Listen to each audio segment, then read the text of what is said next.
we are going to move into our very last unit for kinematics. That means motion.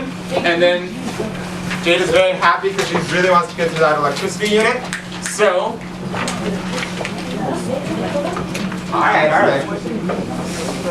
So, bring it back, guys.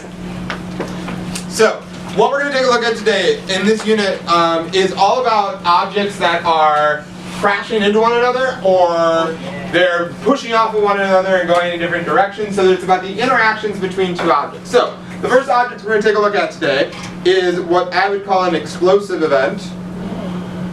No, it's not an explosion like chemistry. But we all have experienced these cards at this point, so we know that there's a plunger inside, and now gets the chance that you actually get to use the plunger, because if we do this, they're going to explode away from one another. Now, looking at this situation, what are some things we could measure in this situation? So as these two carts explode away from one another, what are some things that we could possibly measure during this process? Chanel? The distance each cart travels. I think that is always something we are interested in, at least in motion. Anything else we want to measure? Haruna? Acceleration. Okay, so we can have a discussion. There must be some sort of acceleration. Other ideas? Jada? Okay, so let's round it out and just say velocity. So we have all three of our core ideas. Brian?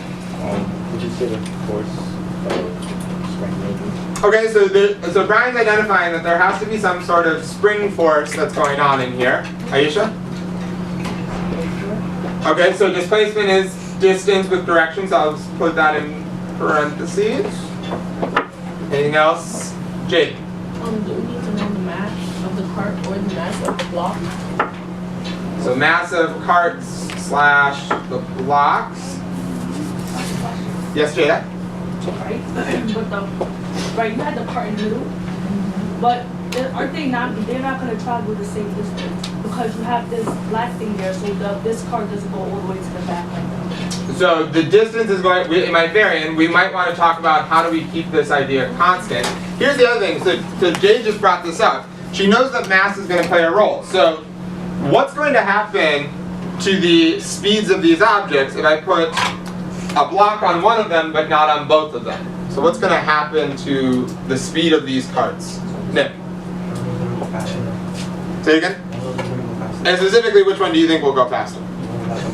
The one without the mass. And so we see this cart is ending up moving faster than this cart. It reached the end because I started not the center.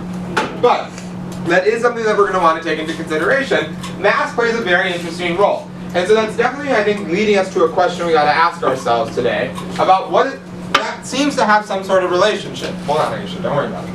And that is, what is the relationship,